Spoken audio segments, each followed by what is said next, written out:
kaninang umaga, bago ako gumising, tinawagan ko yung mga member namin. Ang nag-respond sa akin yung Isabela. At pagkatapos nung kanina rin, nag-respond sa akin yung mga taga-Nueva Ecija. Bakit sila una akong tinawagan? Kasi sila yung mga rice producing provinces natin. Yung dalawang probinsya na yun, nag-a-account ng humigit kumulang 20% ng rice production ng Pilipinas. Isa lang naman ang tanong ko, magkano ang presyo ng palay dyan? Ibig sabihin, fresh harvest na palay.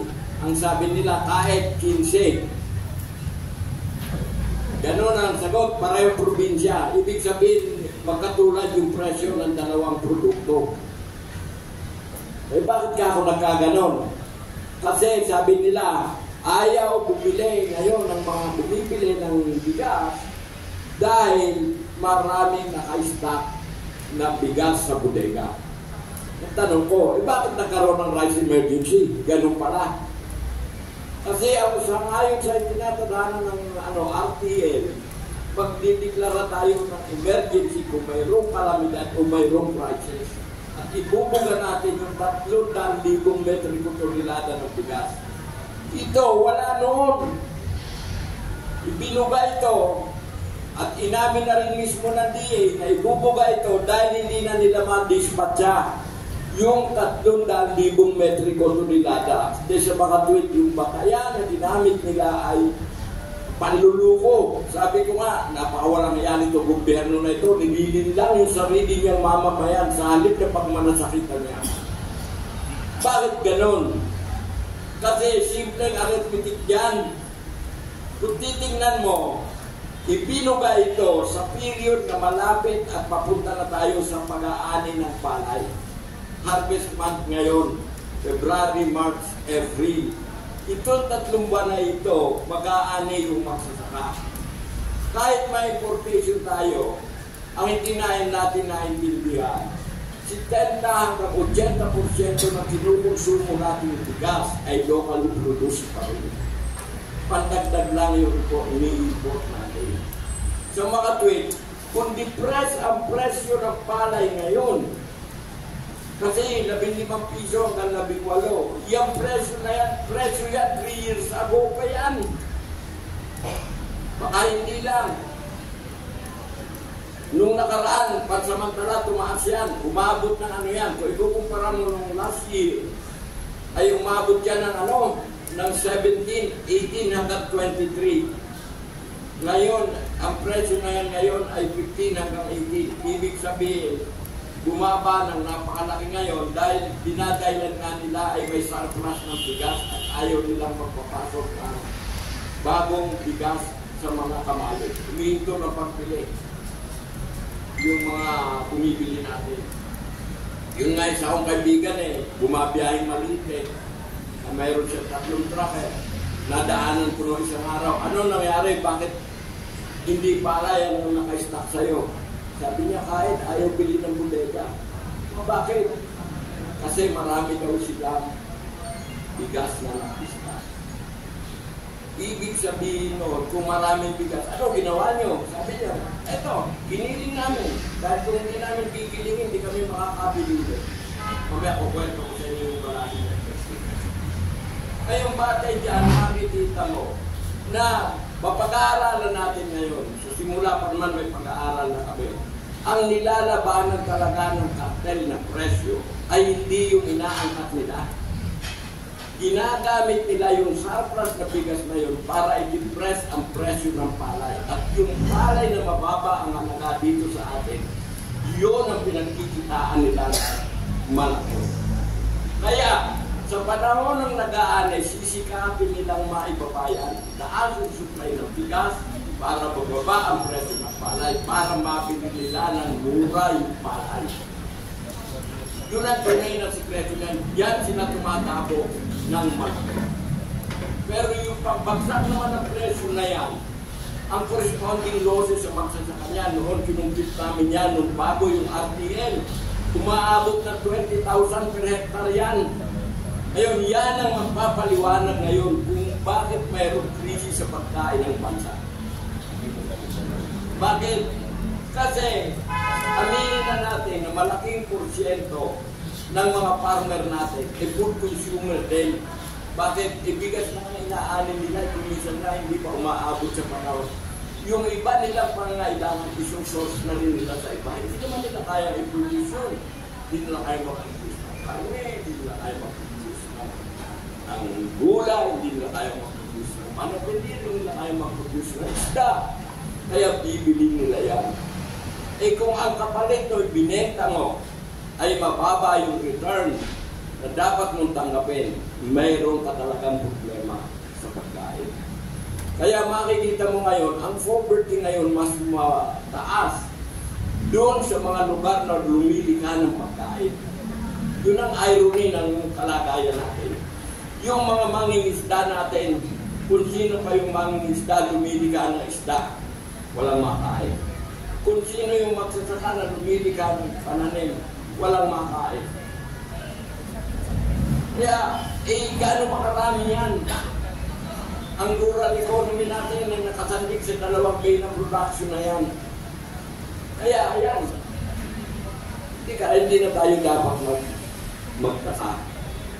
Mayroon tayong crisis. Una,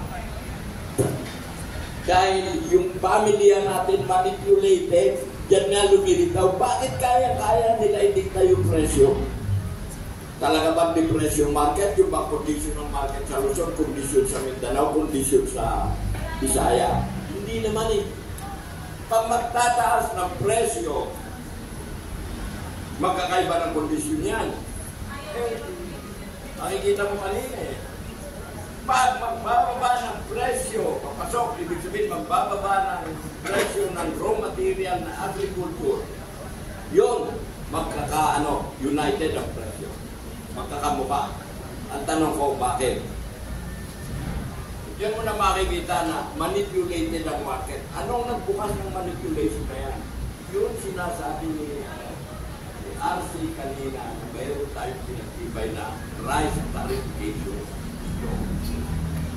Kaya yung prices na yan, doon nagbukas yan. Yung depresyon na yan ang kalagayan ng ating mga agricultural land. Yung depresyon ng kalagayan ng ating agricultural land ang nagtulak niya sa ating. Ngayon, alam ba ninyo ang nilalabanan namin ngayon? Gusto man naming magtanim. Nilalabanan namin ngayon maraming mga lupain ang magsasaka ay kino-convert. Maraming lugar na kino-convert at mataas ang tension doon. Gusto pa nung magsaka, itinataboy na nung mga pumili ng lupa. Sino itong nakabili ng mga lupain na ito? Karamihan nakabili ng lupain na ito, mga inject. Tataka kayo, mga inject. Alam nyo, tinatayo, solar power. Andyan, 2 lugar sa Arayat, malalaki. Yung isa 30 hectares, yung isa mahigit na 4 na hektarya. Tinayuan ng solar power. Mga rice land itong lugar na yun. Hindi lang yan sa Tarlac yan. Marami yan sa Pangasinan, mayroon sa Batangas, mayroon sa Laguna, sa maraming parte na bansa. Bakit nagkakaganon? Dahil depressed na yung lupa. Depressed na yung mga magsasaka. Wala na silang masulingan. Karating yung mga bibili ng lupa. Binayaran. Pero ang ultimate epekto, lumilid pa yung rice land natin. Pero kayong matakot, sabi ni Professor Ted, kahit matira na lang tayo ng 2 milyong metro kuto nila, kaya ayos lang natin ito. Alam niyo ito, kaya na solusyon yan. Magkakaroon pa rin ng rice of sufficiency ng Pilipinas. Ewan ko, pinakikinggan ng gobyerno yun. Siguro yun lang muna masasabi ko. Maraming salamat. Maraming salamat. Ka-Ed Landayan, napakaklaro po. Problema talaga pala ng mga magsasaka pag malapit na ang anihan, doon na nagbabagsakan yung presyo ng palay at doon mo makikita o mararamdaman na may manipulasyon dahil pare-pareho ang presyo kahit sa pumunta sa barangay man o sa poblasyon o kahit sa ang probinsya, sa Central Luzon, pare-pareho ang presyo ng palay. Nasa 15 o buong Pilipinas. Na una kasi ang Santa Luzon at Isabela, no? 15 to 18 pesos. Pero may report nga na Mindoro Occidental ba yun ay nasa 13 pesos na lang. So ito rin yung narinig ko noong September 2019 ba yun? Nung nagkaroon tayo ng Senate hearing kay Senator Villar, no? Na hindi pa noon makapaniwala na 13 pesos na dyan sa Laguna. Oh. Eh, ganun ulit yung nangyayari. Ngayon, sabihin, hindi pa rin natin nasusolve yung problema ng manipulasyon. Nakakuha na tayo yung gobyerno sa pagpupul. Yun, baka kailangan masolve na yun. So, pakinggan natin itong ating sunod na speaker. Siya po yung presidente ng IRDF, ng Freedom from Debt Coalition, ng Philippine Movement for Climate Justice. At ngayon siya po yung tumatakbong first nominee ng Arise Party List, si Dean Rene Ofrenelio.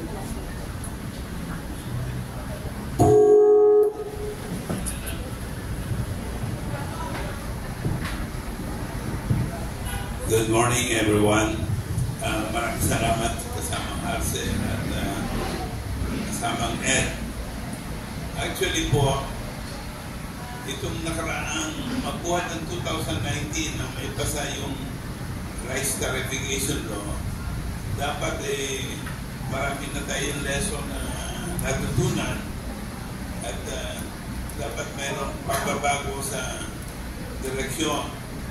Pero yung isa pong maliwanag na lesson, mali-mali yung assumption ng author ng rice tariffication law na kayaan yung palengke ng palay at bigas na basta ibukas na lang limited intervention ng gobyerno, alisin ng NFA. Nakita natin ang tindi ng ibinuga sa isang banda ng unang taon ng implementation ng rice tariffication. Umahan naman ang imported rice pero bumagsak ang presyo ng palay. Kawawa ang magsasaka. So, ang ginawa ng gobyerno, unti-unti, hindi pinabalik yung papel ng gobyerno. Pinipilit ang local government mamili ng palay. Pinipilit na magkaroon ng pag-iimbak. At yung sinabi po ni Ma'am Marcel na yung nag-declare ng emergency para mailabas ng national ng warehouses na NFA yung mga naka-stock na bigas. So, napakaliwanag doon, papel ng gobyerno. So, medyo nga we sympathize with Secretary Chu Laurel sapagkat pinipilit niya na gawa ng paraan ang nangyayari sa palengke ng palay at palengke ng bigas. At siyempre, sino gagawa ng paraan? Hindi po yung private importer, hindi rin private trader, hindi rin yung private distributor, gobyerno. So, dapat isulong na ng DA yung programa para sa overhaul. Ano yung overhaul na nakikita natin? Kami po sa IRDF, we have been pushing for integrated rural development. Kaya ang pangalan IRDF. Kasi ang approach sa agriculture dapat integrated sa supply and demand from mula sa seed preparation hanggang sa harvesting, hanggang sa stocking, hanggang sa distribution, hanggang sa pag-maintain ng mga warehouses, value chain management. Yun po ang missing. And sa lahat ng mga missing item, napakahalaga ang papel ng gobyerno sa tinatawag na price stabilization. So, yung price stabilization, kitang-kita nyo, yun ang papel ng gobyerno sa Indonesia, sa China, sa India. India may India Food Corporation. Nagtalo sila ng mahabang panahon, 2 taon. May proposal doon a few years ago na gawin yung ginawa sa atin. 2 taon na resist ng mga magsasaka, na natili pa rin yung tinatawag na support price. So, stable po. Sa China, imposible na wala ang gobyerno. Stabilization. Sa Indonesia, nariyan yung bulog. Sa Vietnam po, nariyan yung Vietnamese, alam po ba nyo, sa Vietnam, the biggest bank is the agricultural bank with 100 employees. Sabi ko, dami naman. Yung pala, talagang para silang tumutulong sa extension. Katulad nung panahon ng 1970 sa Masagana 99, yung PNP, yung tsaka land ba, meron siya mga nakabisikleta noon ng mga tao nagbibigay ng pautang, kasama yung farm input, kasama yung seed variety na pinopromote. Very strong ang extension. And of course, nung 1970s, very strong ang papel ng NFA. Of course, alam natin nagkaroon ng kapulukan, kahinaan ang NFA. Pero argument ba yun para aalisin mo ang gobyerno? So, ngayon, kaya siya sabi ko, it's ironic na si DA Secretary Joe Laurel nagpipimilit makialam. Siya ang representative ng government, kaya kita mo, pinupong nila ang mga LGU, mabili naman kayo, pinupong nila yung nagdideclare ng emergency para makapapel uli ang gobyerno. But why do you have to do that? Kinakailangan talaga overhaul ng ibalik ng maayos ang patakaran sa agriculture. We are proposing an integrated approach, and that applies also to other crops. Kita nyo sa kamatis, last year umabot daw ng 1,000 pesos a kilo. Ngayon naman 5 pesos a kilo, o kumisan tinatapon pa. Anong kulang doon? Again, integration na naman. Hindi sana ma-stabilize sana ang mga buhay naman nagkakamatis o tomato growers kung naitayo o maibalik. Halimbawa din sa Ilocos, yung proposed na tomato paste processing and packaging. So, meron ang gobyerno nagpupumili, nakita nila sa crisis sa onion, magkaroon ng cold storage.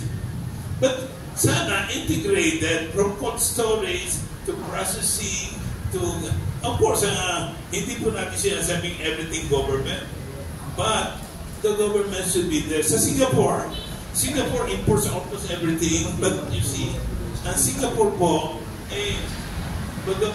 ang nag-import ay private, and nag-distribute private, and nag-stock ay private, but all of them are under the strict regulations ng government ng Singapore.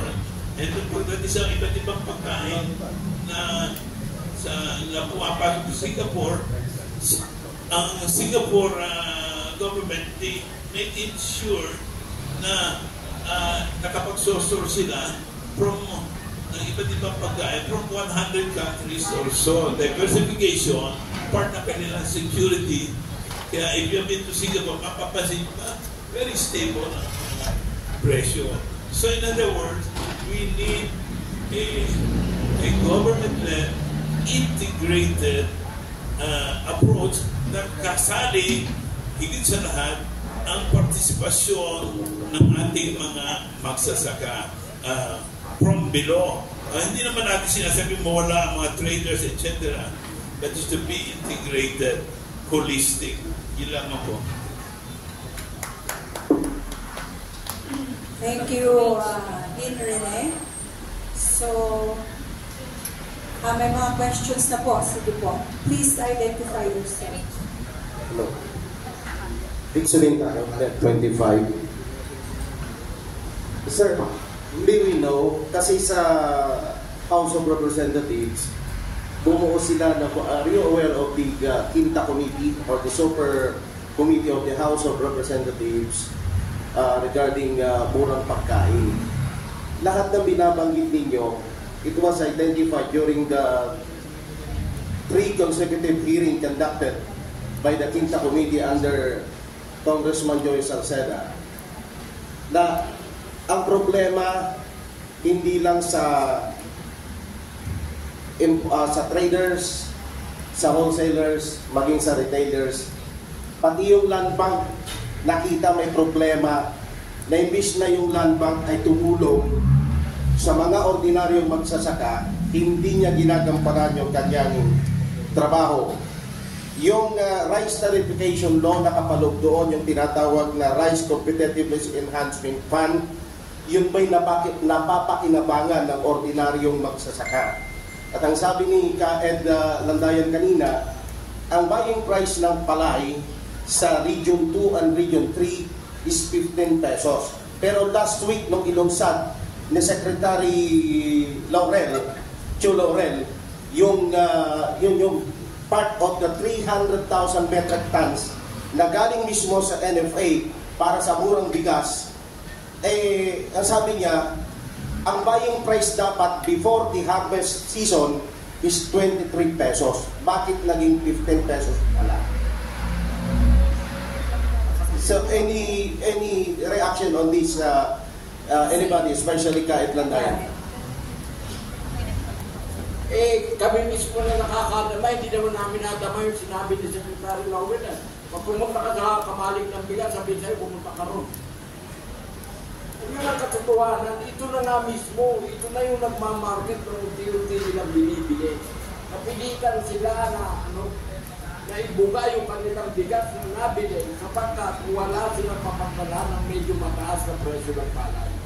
Kasi nung isa, curious lang kami, during the launching doon sa San Juan, dahil doon nila unang binenta yan Sabi ko, bakit ang milling date nung bigas, 2022? So ibig sabihin, napakatagal ng stock nito. Ay nga yun. Actually, yung sinasabi ng gobyerno, hindi na talaga ginagawa. Yun nga ang irony ng mga sinasabi nila Yun ang hinahanap ng mga tao, paano nila magbili, paano nila sasabihin ganito yan. Kaya nga, natutuwa ka nga, nagdeklara ng rice emergency kahit paano bumabay. Bigas. Yung presyo ng bigas. Pero, ang hindi mo nakita, yung corresponding na pagbaba ng source mismo ng bigas, alin yun? Yung palay. Parang nangyayari yan. At siguro ngayon, panunod nila yan. Para noon hindi naman kasi lahat ng energy rice na bumaba yung lahat na itinago nilang bigat ng mga matagal ng nakatago. Isa pa Ka-Ed, kasi ang sabi ng Kongreso, yung international market price, I'm referring to the imported rice, bumaba siya. Ang landed price dito sa atin, it's around, if I'm not mistaken, is 27 pesos or lower than that. Pero ang sinasabi ang nangyayari, kahit mababa yung landed price, pagdating sa mga wholesalers at sa mga traders natin, itinataas nila ng husto. Kaya nga nagpatupad ng MSRP ang Department of Agriculture.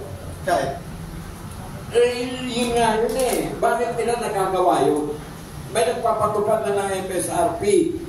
Mababa na yung presyo sa international. Bakit nagagawa nila yun? Dahil manipulado nila yung supply ng local. Kontrolado nila yung locally produced. Saan ka nagkukuha ng competitor?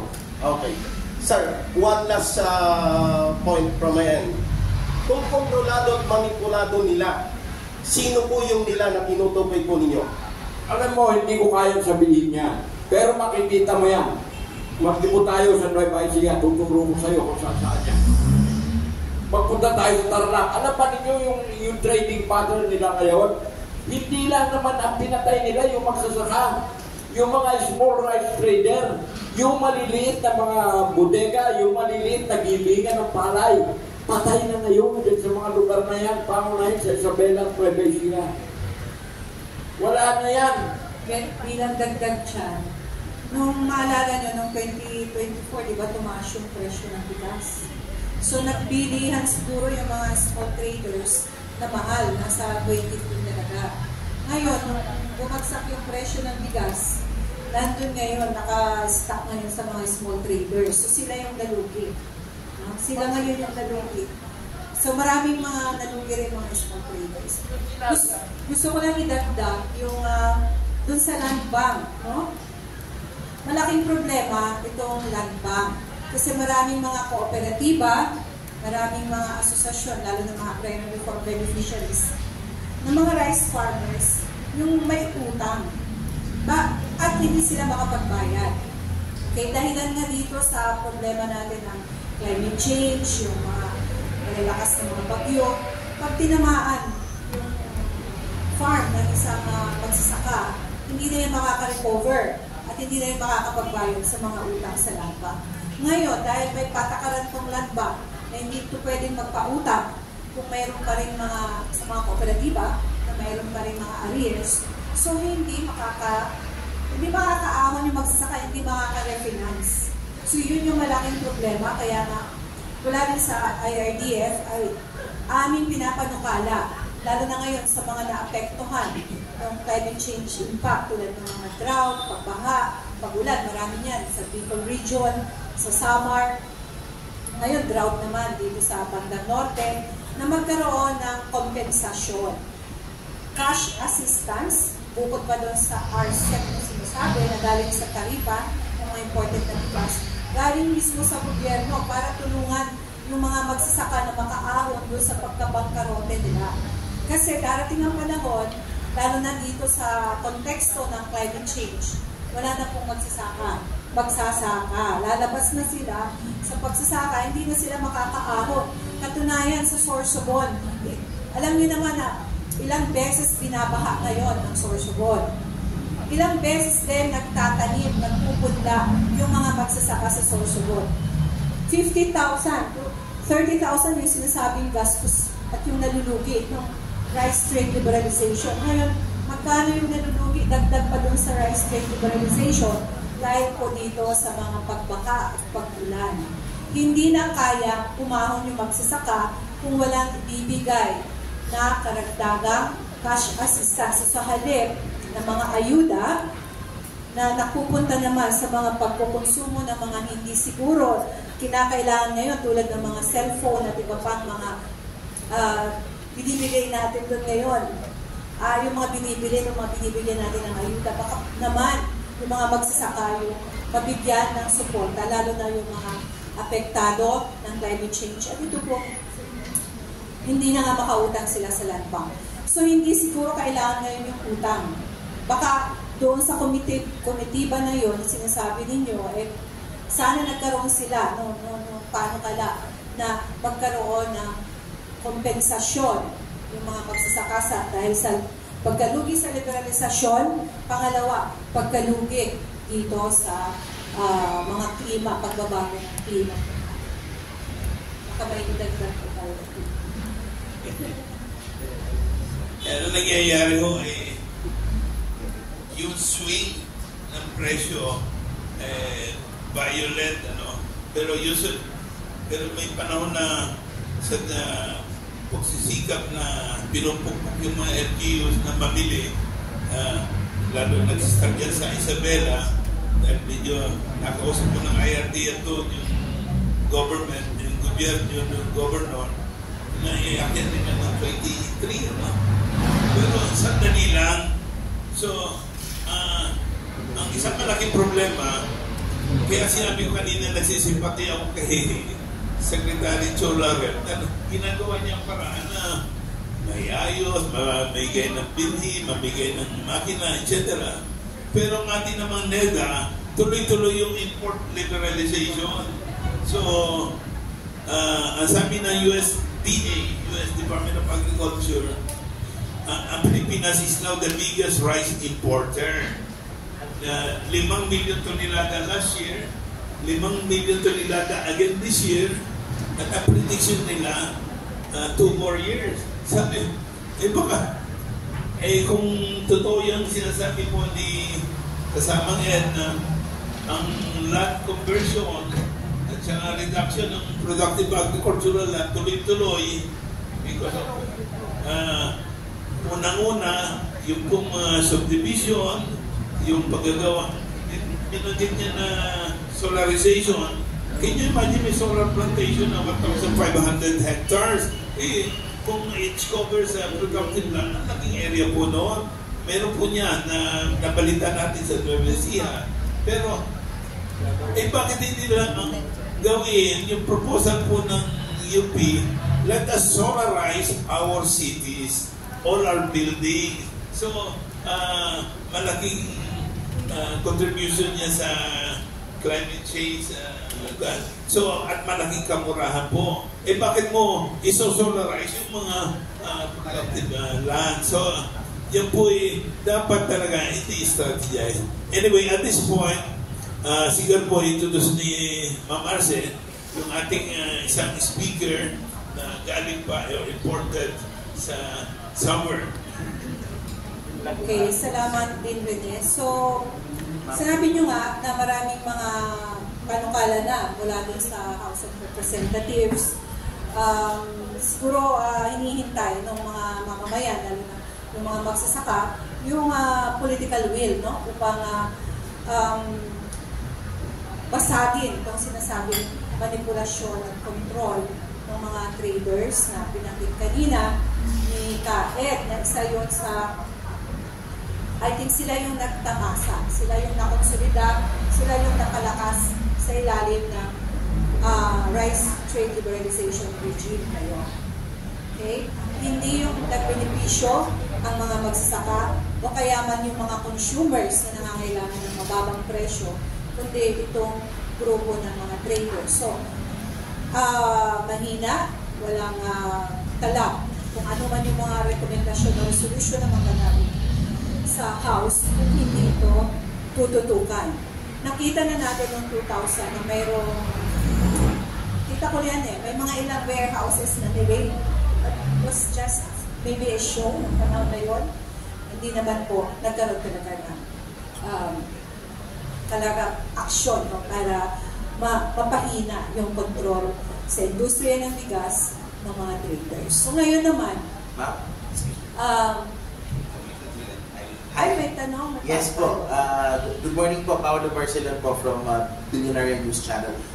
Just as we started our press conference, nag-drop na po ng latest inflation figures ang Philippine Statistics Authority. And they said that headline inflation had dropped, no? Core inflation slowed to 2.5% in February, which is down to 2.6% in January. And then yung headline inflation, or in general, 2.1% tayo in February, down from 2.9% in January. Ang primary drivers daw po nito ay food and non-alcoholic beverages, particularly vegetables, tubers, and cooking bananas, as well as cereal and cereal products. And then, top 5 contributors po ay baboy and chicken among them. So what's your reaction to this? Na sa kabila ho ng kiniklaim ng gobyerno na bumababa yung inflation in general, malaking kontribusyon pa rin po ang karne ng baboy at ng manok to inflation. Kasi obviously nagkakaroon na nga ng mga steps ang Department of Agriculture to try and curb the high prices. So what's your reaction to this? Totoo po yan, no? Yung kaya may data kami dyan yung talagang nagko-contribute ngayon ng persistent food inflation ay yung tatlong commodities na lang, no? Sabi nga natin yung, sabi mo, yung meat, yung fish, may ilang vegetables, no? Na hindi pa rin bumababa yung presyo. Pero, ang hindi pa ito ang nahihit, no? Nung policy ngayon ng gobyerno, hinit nila yung rice. Tama? Kung sa meat, maliit siguro yung production coming from a period na inatake ng ASF yung mga babuyan natin. So, konti talaga yung production ngayon. So, yun siguro yung isang dahilan. Bakit mataas pa rin yung presyo. Yung mga isda, Aba, ang galunggong 270. Hindi na ito yung 4 months food, di ba? Dati yung bumibili nito yung masa, pero masa, ewan ko kung ano na po ang nabibili ng kanilang minimum wage. Wala na, no? So, ito naman ay marami ng dahilan, no? Siyempre yung kasalatan ng kapital, no? Ng mga municipal fisher folks. So, pataas yung production cost dyan, yung logistics, transportation. And then, marami rin traders. Kontrolado rin ng mga traders yung fishing industry. Siguro as a follow-up to that, before yung next reactions natin, probably since, yun nga, ano yung take nyo po doon sa sinasabi ni Secretary Q. Laurel na ang balak ay ibaba yung MSRP ng imported rice to 45 pesos per kilo by the 31st of March. And then sa March 10, which is 5 days from now, balak pong mag-implement ng DA ng MSR or suggested retail price din para naman po sa baboy. Do you think it can help or can it aggravate further yung inflation na nakikita po natin sa ngayon?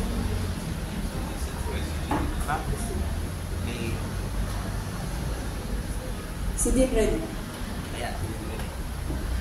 Well, yung pong maximum suggested price, panukala yan ng ilang farmers organization na kasama rin ng IRDL. Ang problema ng malaki ng DA to have a total picture ng local production, importation, distribution, etc. And well, I hope they really succeed. Pero yung binabanggit ko kanina na masyadong malaya ang NEDA at saka yung ito sa tariff commission na mag-liberalize. Yung sa mga traders po na pinag-uusapan natin, ang talagang nagpapanama sa trade with, malalaki pong importers yan. At yan ay bakit hindi nila lagyan ng pangalan? Kasi yung mga local traders na maliliit sa mga probinsya, nag-suffer din po yan.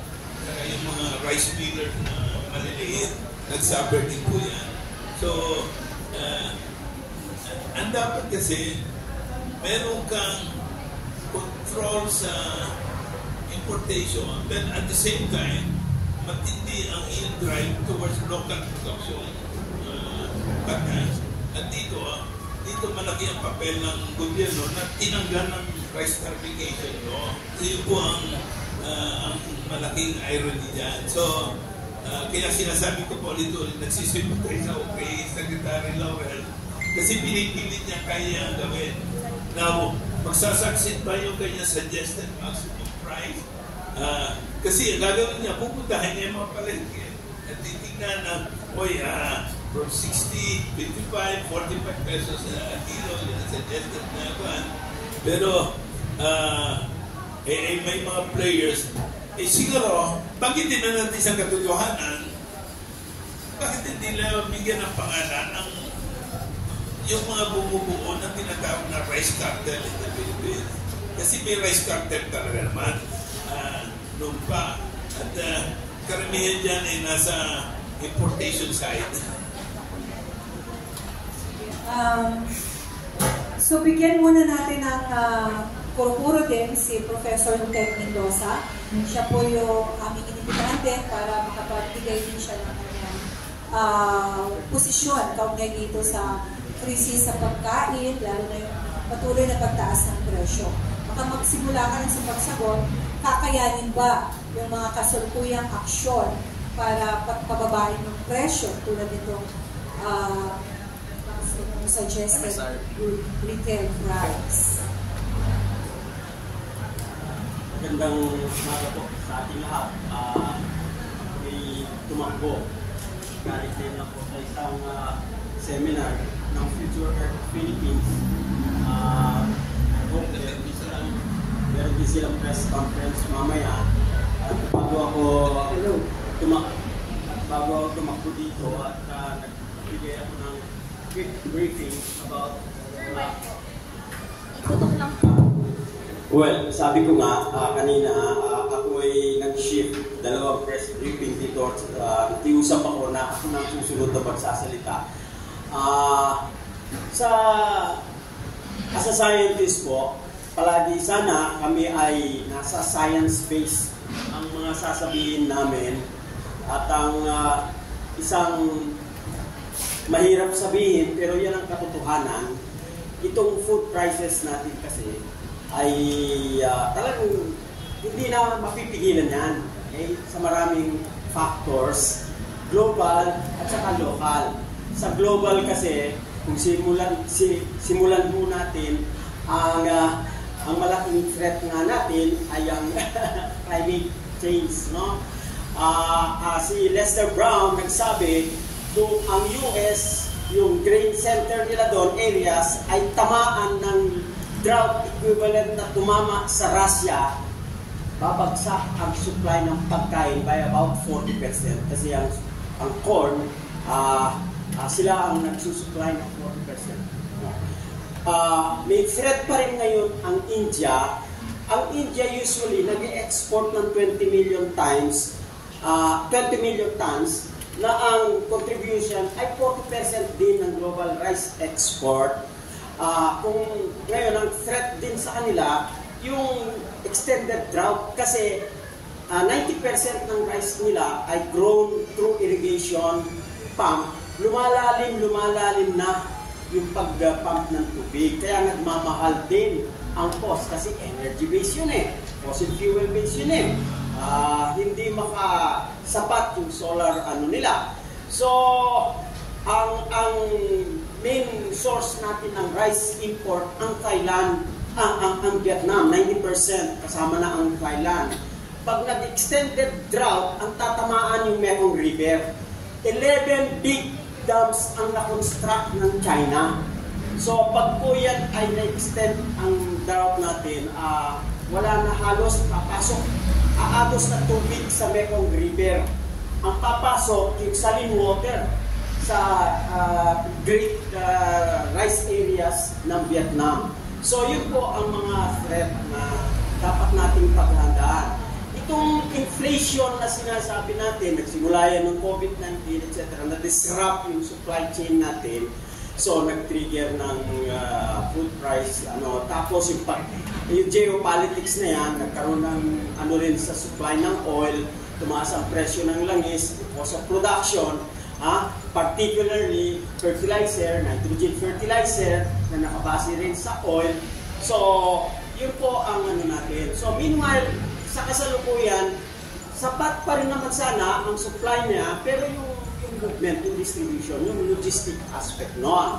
And then, itong pinag-uusapan natin na pagtaas ng presyo ng pagkain, in real terms, hindi po tumataas ang presyo ng pagkain actually. Okay? Only in nominal terms. Ang problema nga lang, marami sa atin ang mababa ang sahod, yung iba, occasional nga lang nagtatrabaho. Ito, benchmark figure. Ang pagsimula noon, ang middle class hindi dumadaing sa presyo ng pagkain. Tumaas mo ang level ng income. Pag ikaw ay 100,000 and below per month ang iyong salary, namumroblema ka na rin sa pagkain. Okay? So, ilan ngayon porsyento ng mga Pilipino ang may 100,000 and above na monthly income? So, affected na po tayo ng marami. Anong dapat gawin? Siguro, wag lang naman pag-usapan natin ng mga food prices. Galing nga ako sa session ng Future Earth Philippines. May mga magagandang ideya sila, pero hindi na rin bago. Ang main concept ngayon, food localization. Grow your own food. Okay? Kailangan community action. I-empower ulit natin ang mga tao na mag-produce ng sariling pagkain. Kahit gaano pa man. Marami yung places, of course, may threat na rin sa pag-produce ng pagkain natin. Yung nagpaliwanag nga ni Dinopreneo, yung land use conversion na dito sa Pilipinas, so in addition to climate change, isa yan sa malaking threat ng food future natin, yung land use conversion. May matitira pang tataniman ng palay, irrigation ang kailangan, mas mabilis pang ma-convert yung mga prime irrigated areas kaysa yung mag-irrigate ng bagong areas. At tinatakpan pa ng solar ano. So yun po ang dapat natin siguro i-concentrate pa, yung mga concern, paano tayo magiging food self-sufficient, paano tayo magiging food sovereign. Ginawan ko ng calculation, yung sinasabi ni Tim kanina, yung roughly about 4.7 million metric tons na imported rice. Anong labor displacement cost noon? Kasi to produce a ton of rice, meron equivalent labor to import, labor displacement. Nakalculate ko na mo yun eh. Ang natatandaan ko, mahigit na 1.3 billion labor equivalent ang nawawala kung mag-i-import ka lang ng ano. Meron ka nga pagkain, imported rice, meron ka maximum retail price na sasabihin mo na, kahit na bumaba po yan ng 45 pesos per kilogram, wala namang perang pambili yung tao. Okay? Kasi na-displace ka eh, nag-import ka eh. So, wala siyang ibibili. So, yun po ang isang ano natin na ang food supply, ang food security natin na anchor sa food importation. Yun po ang hindi magandang tinutugunan ng gobyerno. Ang food security equation nila, local production plus import. Pataas ng pataas ang porsyento ng food import. Okay? Okay, nandiyan ang pagkain. Paano bibili yung tao? Kaya nangyayarapan po tayo. Plus the fact, nagkakaroon ng inflation. In layman terms, in common terms, anong ibig sabihin ng inflation?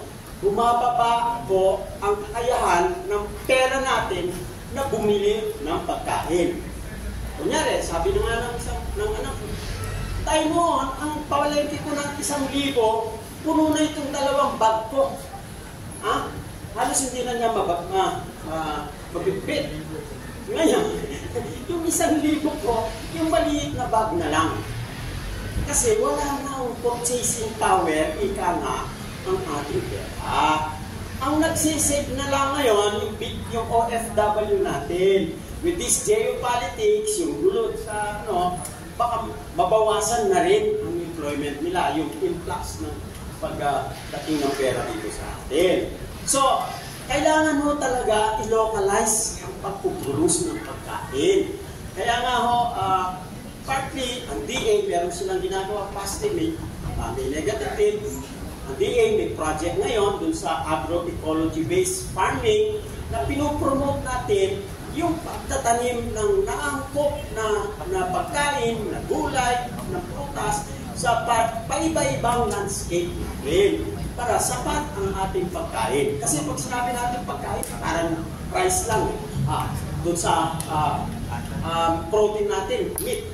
Alam po ninyo, isa pa ngayon, kung i-google po ninyo, future of food, ang nag-unify ho ay pag i-google search niyo yan, dapat mag-shift na tayo sa planetary or plant-based diet.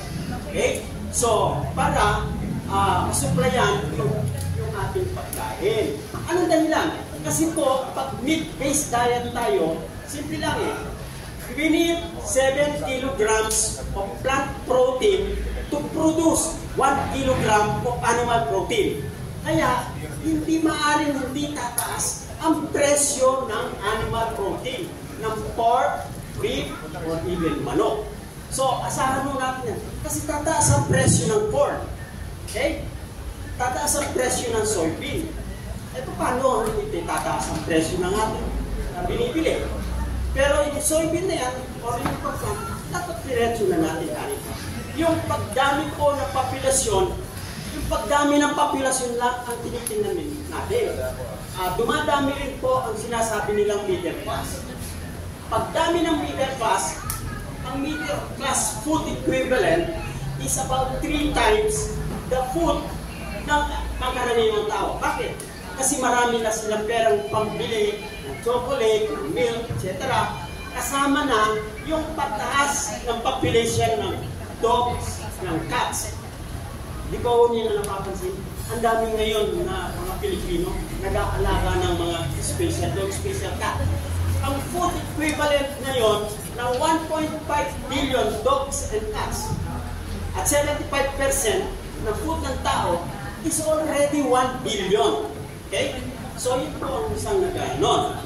Medyo nahuli ho ng konti ang pag-promote ng electric vehicles. Yung panahon ni Bush, sabi niya, let us transfer yung dependence natin sa oil sa Mid-East to Midwest. Ginawang ethanol biofuel, yung corn. Yung equivalent po ng about 100 million tons of corn na nagagamit sa paggawa ng biofuel, bioethanol, at saka yung soybean na ginagawang biodiesel, bio-oil, it can feed additional 2 billion people. So, yung mga ganun po, kaya nga tumaas ang presyo ng pagkain earlier dahil sa biofuel. So, yun po ang mga paliwanag natin. Okay, so lumawig na yung ating mga factors, no? Why the drivers of food price increases. Now, maliwanag naman siguro yun. May tanong po si Ma'am from SMNI. Hello po. Good morning. Okay na po lang sa kanyang boss kasi. Ano po yung reaction nyo? Kasi aminado po yung NFA na very challenging yung pagbebenta ng bigas to FPI. Kasi matapos po yung declaration ng food security emergency, marami pong mga LGU yung nagpahayag ng interest na bumili. Pero ngayon, na effective na po, kakaunting LGU lang po yung bumibili at napakarami pa pong bigas na sa warehouse. At sabi nila nahihirapan sila kasi sa LGU. Kasi kakaunting nga pong bumibili. Ano po yung magiging reaction dito, sir? And pangalawa, sir, dapat na ba ibalik sa NFA yung powers nila na mag-intervene sa market instead na ano nila sa LGU, ipilit nila yung pagbibenta ng bigas sa LGU? Napakaganda ng katanungan mo, wala mo pangalan. By the way, kasi nga, decapitated na ang NFA because of the rice tarification law. Actually, sana, meron pa rin konting ngipin yun kung sinusunod yung batas. Actually, dapat ang NFA mamimili ng buffer stock up to 30 days equivalent. Although hindi sufficient, ang suggestion namin ay 60 days. Ngayon, actually, ang nabibili lang nila 5 days equivalent ang kanilang buffer stock na nabibili. So, kailangan ma-amend o may scrap na yung rice tarification law para mabigyan ng chance ang NFA na bumili in quantifiable terms, at least 25% ng production. 25% ng production at any given time. That will translate to about 100 billion additional budget for NFA, excluding yung pagdami ng mga warehouses na ipapatayo. So, yun po. Ngayon, regarding dito sa food emergency na sinasabi, medyo, alangan yun eh. Wala namang kulang na bigas. Bakit magkakaroon ng food emergency? So, in real term, wala namang food rice shortage kasi nga dahil sa over-importation last year, yung carry-over stock na napakarami. Okay? Na nasa trader ngayon. Ngayon, yung sinasabing kakulangan, yung sinasabi nilang pinagbibili sa mga LGU, wala namang tauhan ng LGU na magmamarket eh. Okay?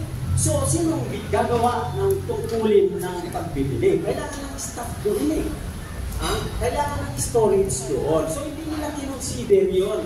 Kahit papasa na naman ang LGU, alam na natin yung election time business sila sa pangangampanya. At tapos, bibigyan mo sila ng responsibility na ganyan. So, isang malaking challenge din yung pag-distribute. Okay? Hindi nila tinignan yung angulong yun eh. So, yun po. Okay.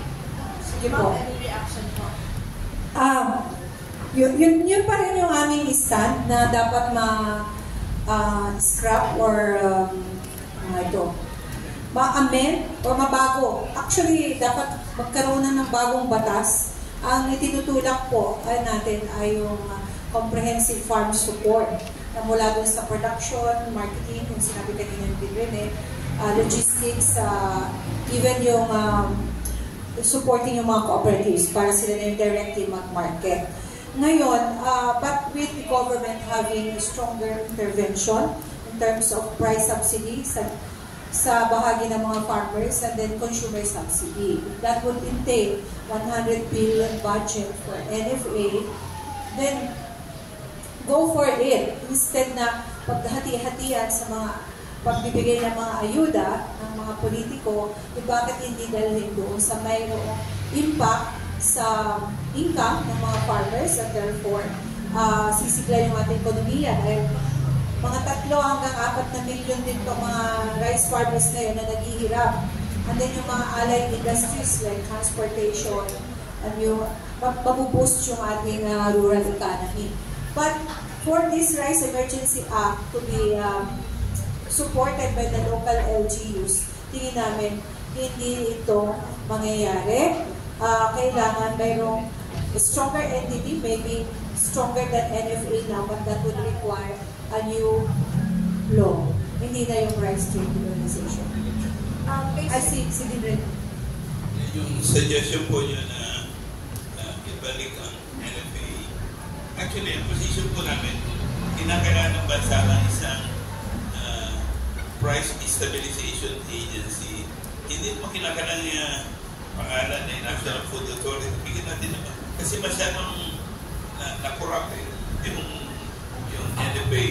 But ang mga gobyerno po, yung mga nabanggit yung gobyerno, talaga imposible walang government stabilization agency. Singapore, China, Indonesia, at by the way, ang Amerika po, yung sinabi naman ni Arce, at saka European Union, integrated ang approach nila sa agriculture.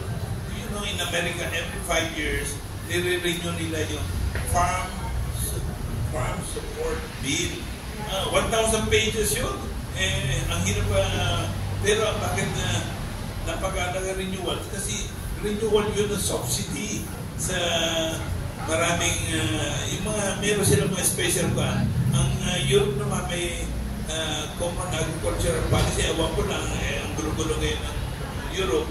Pero yun ang isa sa pinagtalunan talaga ng natin diyan sa WTO, World Trade Organization, na bakit pinipilit ng mga developed countries buksan ng mga developing countries market, pero hindi na inaalis ang suporta doon sa kanilang mga producers. So yan, masyadong unequal. Pero ngayon si Trump mismo, hindi na niya pinapansin ng WTO. Yeah, so yun po. Sir, thank you. Pero paano po ma-achieve yung sinasabi yung integrated approach po sa Pilipinas? Paano po yung ma-achieve yung integrated approach dito sa Pilipinas? Kasi sinasabi niyo po kanina na dapat integrated na yung industry natin or agri sector. Well, in what way po, sir? The political will, kinagana development framework. Kanina maganda sinabi po ni Dr. Ted Mendoza na yung masyadong obsessed ang NEDA, ang Central Bank, for the longest time in economic planning dito sa bansa nito, how to tame inflation. Well, okay lang yan, normal yan sa mga bansa. Pero ang solusyon nila, pag mataas ang presyo, lumilipad ang presyo ng mga industrial goods, saka agricultural goods, magkikrisis sa bayanan, mag-aalsa ang tiyan. So, ang solusyon nila, liberalization, meaning importation. So, ang sinasabi naman ni Dr. Mendoza, nasaan ang capacity building, capacity ng mga saan ng Filipino people na bumili. Kinakailangan mo dyan ang job creation. At saka, so therefore, hindi talaga may iwasan ng integrated approach. Ang nangyayari, too much liberalization, aimless, mindless, masyadong, kung wala na ang OFWs, kawawa ang Pilipinas po. So, ibig sabihin, sir, kulang tayo sa political will. Kontento po ba kayo sa ginagawang hakbang ng government? Well, talagang kulang po at very hazy yung actually may listahan ako dito ng patong-patong na krisis ng bansa. May krisis sa climate change, medyo mahina ang adaptation, nakita naman yung sa blood control, mitigation, may maraming mga discussions sa renewable energy, pero tuloy pa rin yung coal, tuloy pa rin yung mga tapos mga infrastructures nila na nakasisira sa kagubatan. Tapos yung sa food, na-discuss na po natin, yung joblessness, masyado manawag po ang joblessness, 82% ang informal labor, and yet ang solusyon nila ay ayuda, palliative, good for 2 weeks lang, pero walang sustainability. At tapos yung may kulang sa budget, utang, walang katapusan. May problema ang Pilipinas na malaki. Pag sinuman mo lahat na yan, ano kaya nangyari after the election? Right now, because of the election, gumaganda ang economy dahil maraming gumagastos, consumption. Pero after the election, tingnan mo, babalik tayo sa crisis. Okay. Okay, sir, before po sir, yung nabanggit mo tungkol sa ginagawa ng gobyerno, ang ewan ko kung nabanggit na kanina, yung decision ng Supreme Court na i-allow ang mga commercial na doon sa municipal fishing waters. Kanina nag-present din namin yon. Ang malaking impact nun, bababa ang fish catch o hindi na makakakompete ang mga small fisher po. Okay, may regulated price, food ka ng rice, may available na ganyan. Pero anong perang pagbibili nila kung wala na silang nahuhuling isda, wala silang ipagbibili ng isda. Kaya magkakaroon na naman ng control ang mga malalaking traders, mga businessmen na na-involved dito sa commercial fishing na ito, tataas na naman ang presyo ng isda. Ngayon, kung mag-i-import naman, kaya kanina sinasabi ko, may equivalent labor displacement ang pag-import ng anumang produkto. Onion man yan, rice man yan, o sugar man yan. So, yung mga ganyan po ang dapat natin meron ng rice available, wala namang ibibili yung tao kasi wala naman silang trabaho, especially sa rural area. So, hindi mo balanse. Okay, Sir Ed, sir, bilang farmer, kontento po ba kayo sa ginagawang hakbang ng government, lalo na po sa inyo, sa mga magsasaka, sir? Hindi nga kami kontento. Actually, nagkakasa kami mag-rally na yung Marsul para mapamukha lang sa kanila na mali yung ginagawa nila. Kasi pag nadadama mo, pagka na maiisip mo, nawawalan ka ng 3 hanggang 5 piso bawat 1 kilo, ano pakiramdam mo? Kung ikaw magsasaka, matutuwa ka. Hindi naman nararamdaman ng taga-gobyerno yun eh. Samantalang maraming panahon ka nang naghahain ng solusyon na hindi nyo dapat tinahan ito. Actually, ang tagal na namin nilalaban ng rice tarification law at ngayon lumitaw na yung tunay na motibo na i-depress yung presyo ng ani ng magsasaka. Eh ngayon, lumilitaw yan. Paulit-ulit yan. Sige, matutuwa ka. Sir, last na lang talaga sa part ko. Sir, ano pong reaction niyo, Sir Ed? Nagtalabas ko ng statement yung NFA na sinasabi, hinihimok yung mga farmers na mag-effort po daw kayo sa pagpapatiyo na inyong palay para mas kumita pa kayo. So, hindi pa sabihin, sir, may problema sa mga farmers kaya hindi kayo nabibilhan ng palay ng mga kayo. Alin, magpatuyo kami ng palay? Oo, sir. At bibili nila, ilan lang mabibili nila? Ilang percent ng supply, tanungin natin si Dr. Ted nila. Hindi supply. The most? Sabi ko nga kanina, mahigit na 70% ng rice supply natin locally produced. Ngayon, kung ang sasabihin mo yung pagpapatuyo, actually, kasalanan nila yan. Alam mo kung bakit napakahirap mag-try ngayon? Dahil yung ginagamit sa paraanin ng magsasaka ngayon, nag-introduce tayo ng napakaraming harvester. Yung pagdaming bigla ng harvester, pag nagdaan ng palay kasi sa harvester, inaaniyaan, hindi mo pwedeng stock yan ang lalampas ka ng 48 hours. Magdidikay yan, mabubulok yan, mag-iiba ang tsura yan, mag-iiba ang ayos niya. Pag lumampas parang magkakaroon na ng umok yan, magkakaroon na ng mold. Kaya kailangan, pagkakaya na ginagamit mo, ay i-dispose mo kung gaano man karami yung inani mong palay. Isa sa dahilan niya na nag-depress ng presyo. Tama yung sinasabi nila, dapat ibilad ng magsasaka. Ang tanong, wala naman tayong maluwang ng mga bilangan ng palay. Isa pa, marami na rin problema. Dahil unang-una, yung cost ng labor ng pagbibilad ng palay ay napakataas na. Kaya, kaysa sa magbilad ka, mo na lang si trader dahil karamihan ng mga trader may sariling drying machine. May sariling drying equipment. Malalaki yan. Sir, sorry, last na lang talaga. Ano ba yung panawagan niyo sa government, sir? Hindi. Simple lang naman panawagan namin Itaas nila yung presyo ng palay. Panagutan nila yan. Sila may kagagawa niyan. Dapat sila managot. Di na nila ipakita yung political will nila. Sasabihin nila, walang pondo ng NFA bakit mayroon silang naidadivert na pondo sa iba? Bakit itong pagkain ng mamamayan, hindi nila mapagkaluban ng sapat na pondo? Kabit-kabit kasi yan Pag nalugay mga magsasaka, nalugay ang agricultural production natin, hindi naman yung buhay lang nila napapahamak, yung buhay ng buong bansa. Kaya diyan kailangan ng political will ng isang gobyerno. Siguro maganda makarating yan kay Presidente. Dagdagan ko lang yon na panawagan.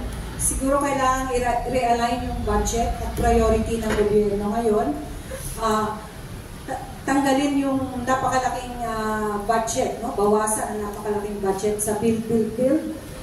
Marami doon ay mga hindi pa ma-account o mga flood control projects na nagdulot naman ng pagbaha. So, sana dalhin yun dito sa agrikultura, sa subsidyo para sa presyo ng mga magsasaka. Itaas yung presyo para makuha yung sinasabi ng DA, na 23 pesos. Kasi ngayon bumabagsak dahil nga doon sa napipersa yung mga magsasaka na ibenta. Wala silang mga dryers. Lalo na yung mga inuulan pa rin hanggang ngayon. Andyan pa rin yung control ng mga traders. So, kailangan yung national government dito. So, for the budget, hindi po question yan dahil trillion yung ating budget, bawasan yung mga hindi naman nanginginabang yung mamamayan, kundi yung mga iilang mga nagnenegosyo sa gobyerno. Sige po. Ma'am, i-clarify ko lang kasi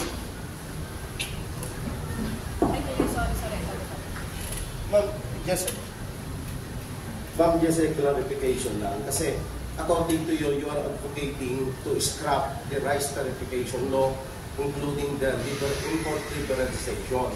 According to Kaed Indayan, 70% of our rice production is local. The purpose of the rice tarification law, para magkaroon tayo ng sapat na supply. Kaya tayo mag-import, kaya lang may problema tayo. Kung i-scrap natin ang ATL, sufficiente ba yung locally produced na palay natin para sa pangangailangan ng ating bayan? Okay, sino ang gusto magsagot?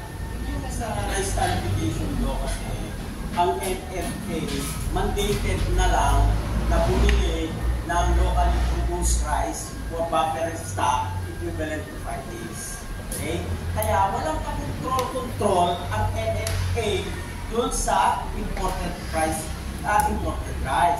So kung itatama natin yung calculations, kung mag-i-import tayo ng 2 million metric tons hanggat hindi pa tayo nagiging self-sufficient ng locally produced rice, kung yan ay ibabalik sa NFA yung role na yan. So, ibig sabihin, mararagdagan ang pondo niya. Ang problema, sa kasalukuyang batas, parang isinibatas natin na hindi na dapat o hindi na mag-import nga ng rice ng NFA. Pinasa na sa 3 years ang role niyan. So, anong control mo ito sa presyo? Kaya ngayon, meron sila maximum retail price ng rice. Suggested retail price ng rice. Suggested lang yan. Paano yun sa implementation at the field level? Sinong nagmo-monitor ng presyo at retail market level? So, yung mga ganon.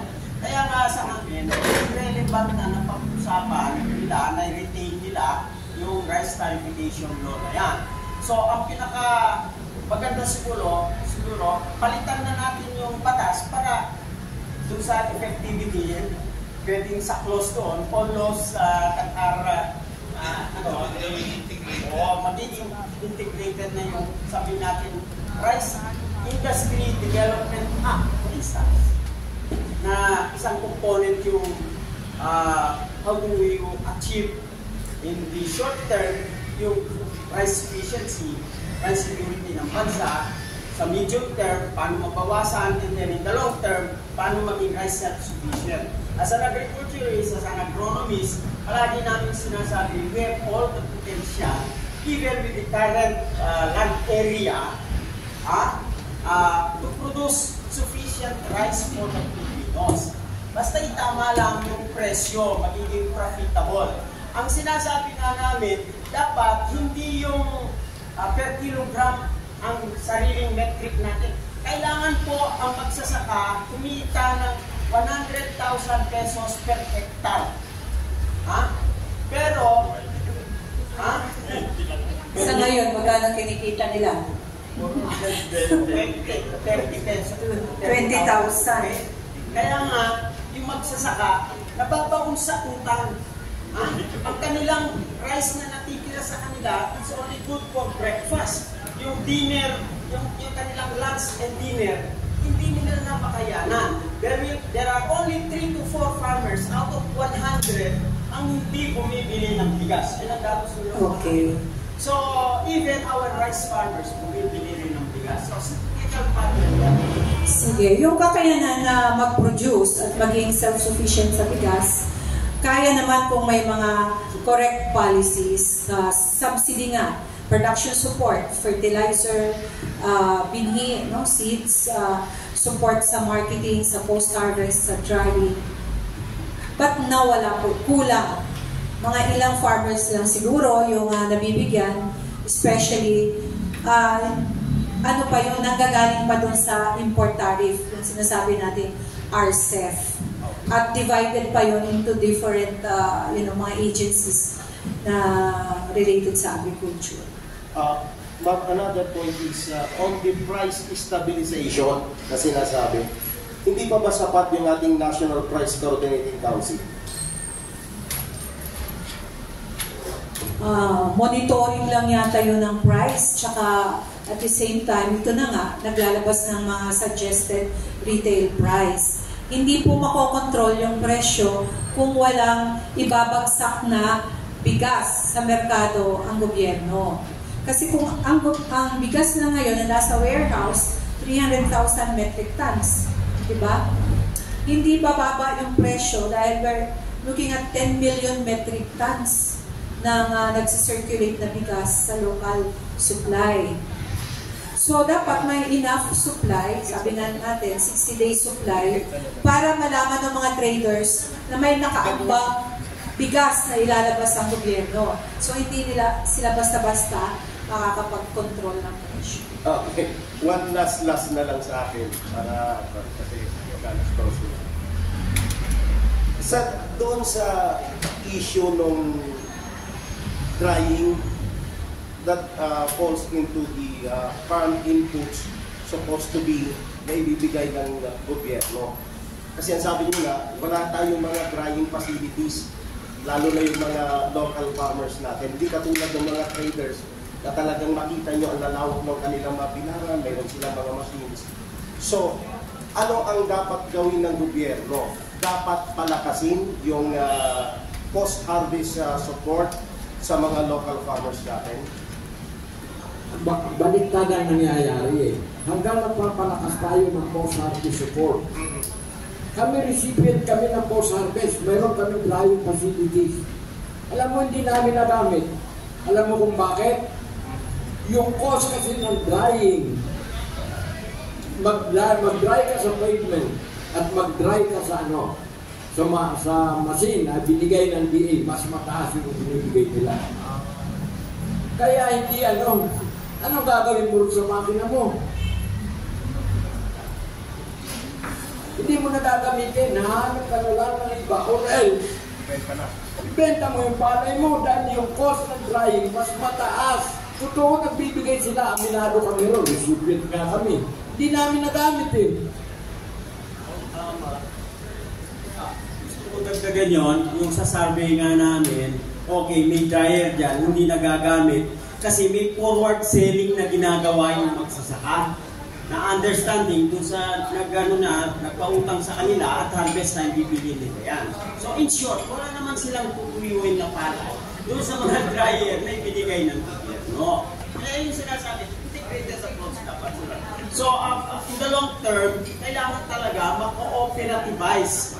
Sa Korea, sa Japan, sa Malaysia, hindi ho nagbibili ng palay ang magsasaka. Ang pinagbibili nila through their cooperatives, through their association, yung nakapackage na ng rice na 5 kilos, 10 kilos, etc. Okay? So yun ho ang long-term plan natin. Pero kailan sisimulan yon? Ay walang programa ang current government sa ganung klaseng Kaya hindi malilipirin, hindi mahihinto itong ganitong problema natin. So, ang mag-sasacrifice lalo, itong sinasabi natin mga children natin, yung mga anak natin, yung mga apo namin. So, yun po, hindi pinag-uusapan ngayon yung food future. Kaya nga galing ako dun sa Future Earth Philippines, yun din ang in-input ko sa kanila eh. Ano ang food future natin sa kasalukuyan? Tayo dito, mga scientists tayo, anong pwede natin i-recommend sa gobyerno? Kaya pinag-tag ko sa kanilang planning input, yung mga policies, suitable policies, urgent policies, na dapat may crop ngayon, napairal, para ma-ensure naman yung kasiguruhan sa natin. Okay. Sige, maraming salamat, Prof. Ted. Mayroon pa po bang mga tanong? Okay na po ba? So, kung okay na po, maraming salamat sa mga miyembro ng press at ng media natin sa pagpaunlak sa aming imbitasyon dito nga sa tema ng krisis sa pagkain. Nalaman natin ang iba't ibang dahilan, mga factors bakit patuloy pa rin tumataas yung presyo ng ating mga pagkain at ang mga naapektuhan yung ating mas maraming mamamayan na mahihirap, pati na rin yung ating mga middle class. So, kinakailangan talaga ng agarang aksyon mula sa ating gobyerno at naniniwala kami mula sa Integrated Rural Development Foundation at sa Arise Party List na kinakailangan may political will yung ating pamahalaan na magsagawa ng mga bagong batas na tutugon sa mga problemang nabanggit na, lalo na yung pagbibigay ng suporta sa presyo, pagsuporta sa mga pagpapatuyo ng palay, at pagpapataas ng kita, yung pagda-diversify ng kita ng mga magsasaka, hindi lang sa palayan, kundi sa iba't ibang mga produktong agrikultural at maging sa mga mangingisda. So yun po yung aming mensahe, kaagarang aksyon, political will, at yun ding malasakit sa ating mga magsasaka. At yung nagamitan to ng sinasabi ni Dean Rene Ofreneo, ang first nominee ng Arise Party List, na integrated agriculture development. So hindi lang agriculture, kundi nakakonekta din sa pag-industrialisa ng ating ekonomiya, gagamitin itong mga supply sa agrikultura upang maging mga finished products at makakalingka po ng kabuhayan, tutugon doon sa kakulangan ng kita, mababang kita ng ating mamamayan. Okay po, so maraming salamat at mabuhay po kayo lahat.